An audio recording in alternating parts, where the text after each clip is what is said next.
जब संविधान का काम चल ही रहा था, अभी तो संविधान का काम चल ही रहा था, शुरुआत के दिन थे, और उस समय भूपेंद्र कुमार दत्त ने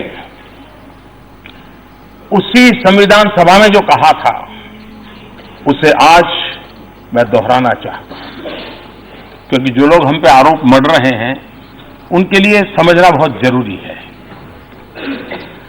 भूपेंद्र कुमार दत्त ने कहा था, so far as this side of Pakistan is concerned, the minorities are practically liquefied.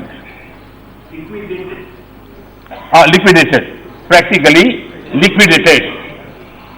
Those of us who are here to live represent near a core of people still left in East Bengal, live under a total sense of frustration. ये भूपेंद्र कुमार दत्त ने बंटवारे के तुरंत बाद वहां की संविधान सभा में ये दर्द व्यक्त किया था। ये हालत थी स्वतंत्रता के शुरुआत के दिनों से ही अल्पसंख्यकों की, वहां के अल्पसंख्यकों की। इसके बाद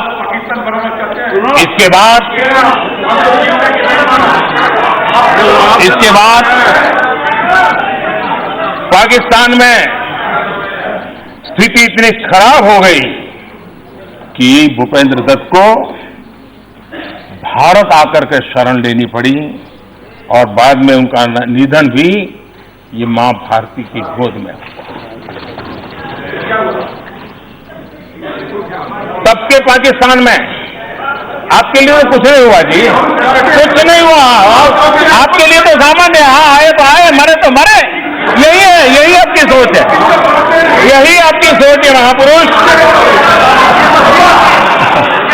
यही आपकी सोच है।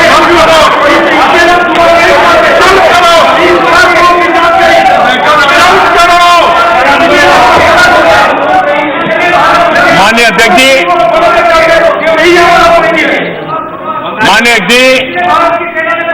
तब के पाकिस्तान में एक और बड़े स्वतंत्र सेनानी रुक गए थे, जोगेंद्रनाथ मंडल। वे समाज के बहुत ही पीड़ित, शोषित, कुचले हुए समाज का प्रतिनिधित्व करते थे। उन्हें पाकिस्तान का पहला कानून मंत्री भी बनाया गया था। 9 अक्टूबर 1950, अभी आजादी के और बंटवारे के 2-3 साल हुए थे। 9 अक्टूबर 1950 को उन्होंने अपना इस्तीफा दे दिया था। उनके इस्तीफे का एक पैराग्राफ इस्तीफे में जो लिखा था, उसको मैं कोट करना चाहता हूं।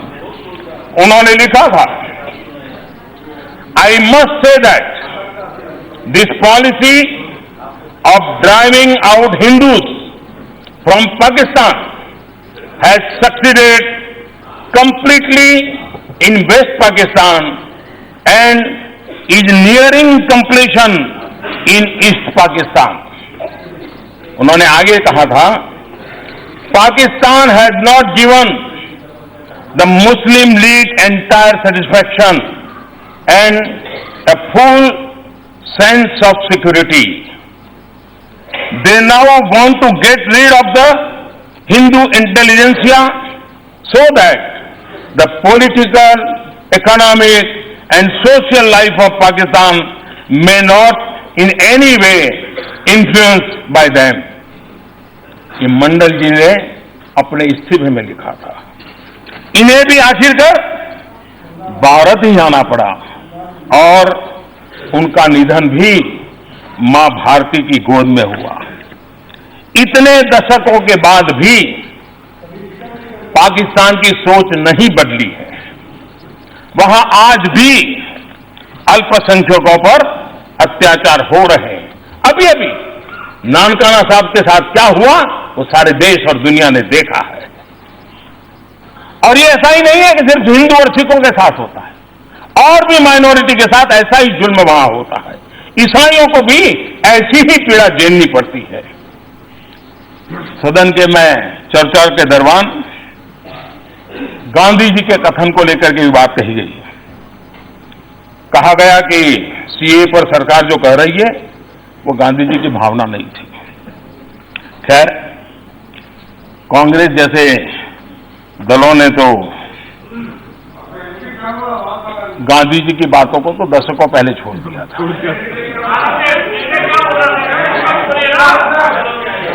पूरी तरह कोटेबल कोर्ट इज अवेलेबल और हमने 50 बार दे दिया है।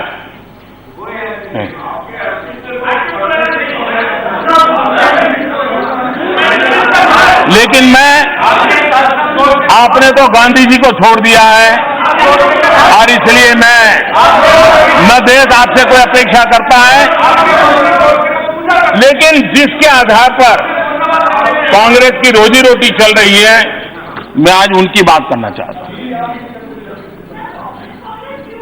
1950 में नेहरू लियाकत समझौता हुआ। भारत और पाकिस्तान में रहने वाले माइनॉरिटी की सुरक्षा को लेकर के यह समझौता हुआ। समझौते का आधार पाकिस्तान में धार्मिक अल्पसंख्यकों के साथ भेदभावपूर्ण व्यवहार नहीं होगा। पाकिस्तान में रहने वाले जो लोग हैं, जिसमें जो धार्मिक अल्पसंख्यक है, जिसकी बात हम बोल रहे हैं, उसके संबंध में नेहरू और लियाकत के बीच में एग्रीमेंट हुआ था। अब कांग्रेस को जवाब देना होगा। नेहरू जैसे इतने बड़े सेक्युलर, नेहरू जैसे इतने बड़े महान विचारक, इतने बड़े विजनरी और आपके लिए सब कुछ, उन्होंने उस समय वहां की माइनॉरिटी के बजाय सारे नागरिक ऐसा शब्द प्रयोग क्यों नहीं किया? अगर इतने ही महान थे, इतने ही उदार थे, तो क्यों नहीं किया भाई? कोई तो कारण होगा। लेकिन इस सत्य को आप कब तक जुटलाओगे? भाइयों बहनों, माननीय अध्यक्ष जी और माननीय सदस्यगण, ये उस समय की बात है, ये मैं उस समय की बात बता रहा हूं।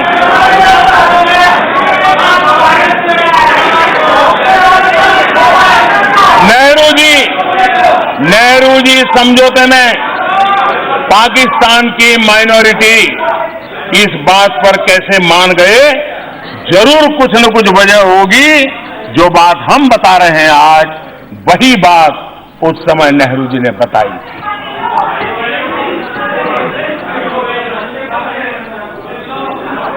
माननीय अध्यक्ष जी, नेहरू जी ने माइनॉरिटी शब्द क्यों प्रयोग किया? ये आप बोलेंगे नहीं क्योंकि आपको तकलीफ है, लेकिन नेहरू जी खुद इसका जवाब देके गए। मुझे मालूम है आप उनको भी छोड़ दोगे, जहां जरूरत पड़े आप किसी को भी छोड़ सकते। नेहरू जी ने नेहरू लियाकत समझौता साइन होने के एक साल पहले असम के तत्कालीन मुख्यमंत्री श्रीमान गोपीनाथ जी को एक पत्र लिखा था, और गोपीनाथ जी को पत्र में जो लिखा था उसमें कोट करना चाहता हूं। उन्होंने पत्र में लिखा था, जो लोग हमको कहते हैं ना हम हिंदू मुस्लिम कर रहे हैं, हम देश को बांट रहे हैं, ये नेहरू जी ने क्या कहा था, ये जरा याद रखना। गोपीनाथ जी जो असम के मुख्यमंत्री थे, नेहरू जी ने लिखा था, आपको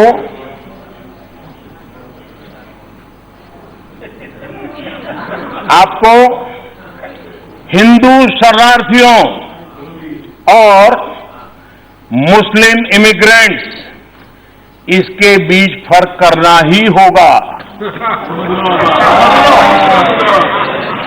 और देश को इन शरणार्थियों की जिम्मेदारी लेनी ही पड़ेगी।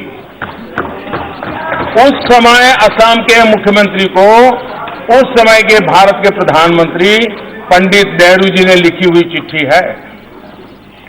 नेहरू लियाकत समझौते के बाद कुछ महीनों के भीतर ही नेहरू जी का इसी संसद के फ्लोर पर 5 नवंबर 1950 उनका एक बयान है। 5 नवंबर 1950